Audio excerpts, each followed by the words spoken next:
करवा चौथ व्रत का था इन हिंदी करवा चौथ की कथा।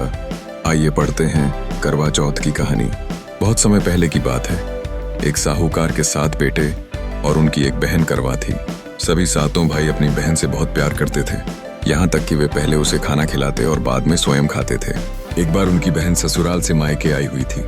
शाम को भाई जब अपना व्यापार व्यवसाय बंद कर घर आए तो देखा उनकी बहन बहुत व्याकुल थी।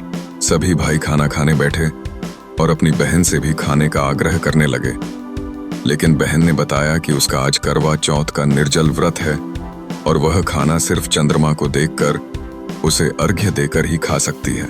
क्योंकि चंद्रमा अभी तक नहीं निकला है, इसलिए वह भूख प्यास से व्याकुल हो उठी है। सबसे छोटे भाई को अपनी बहन की हालत देखी नहीं जाती और वह दूर पीपल के पेड्डा पर एक दीपक जलाकर चलनी की ओट में रख देता है। दूर से देखने पर वह ऐसा प्रतीत होता है कि जैसे चतुर्थी का चांद उदित हो रहा हो। इसके बाद भाई अपनी बहन को बताता है कि चांद निकल आया है, तुम उसे अर्घ्य देने के बाद भोजन कर सकती हो। बहन खुशी के मारे सीढ़ियों पर चढ़कर चांद को देखती है, उसे अर्घ्य देकर खाना खाने बैठ जाती है। वह पहला टुकड़ा मुंह में डालती है तो उसे छींक आ जाती है, दूसरा टुकड़ा डालती है तो उसमें बाल निकल आता है और जैसे ही तीसरा टुकड़ा मुंह में डालने की कोशिश करती है तो उसके पति की मृत्यु का समाचार उसे मिलता है। वह बौखला जाती है। उसकी भाभी उसे सच्चाई से अवगत कराती है कि उसके साथ ऐसा क्यों हुआ।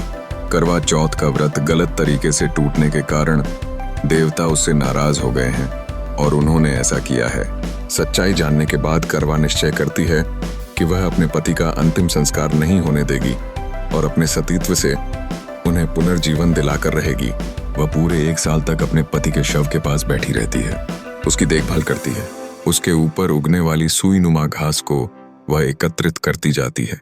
1 साल बाद फिर करवा चौथ का दिन आता है। उसकी सभी भाभियां करवा चौथ का व्रत रखती हैं। जब भाभियां उससे आशीर्वाद लेने आती हैं तो वह प्रत्येक भाभी से यम सुई ले लो, पिए सुई दे दो, मुझे भी अपनी जैसी सुहागिन बना दो, ऐसा आग्रह करती है।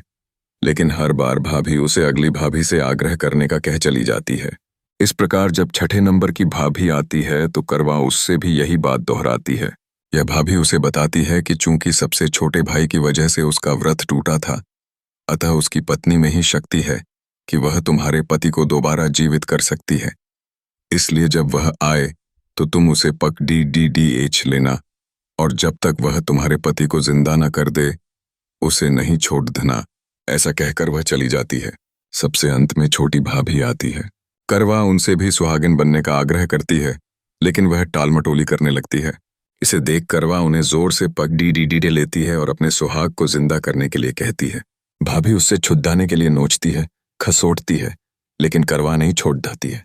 अंत में उसकी तपस्या को देख भाभी पसीज जाती है और अपनी छोटी अंगुली को चीर कर उसमें से अमृत उसके पति के मुंह में डाल देती है। करवा का पति तुरंत श्री गणेश कहता हुआ उठ बैठता है। इस प्रकार प्रभु कृपा से उसकी छोटी भाभी के माध्यम से करवा को अपना सुहाग वापस मिल जाता है। हे श्री गणेश, मां गौरी, जिस प्रकार करवा को चिर सुहागन का वरदान आपसे मिला है, वैसा ही सब सुहागिनों को मिले।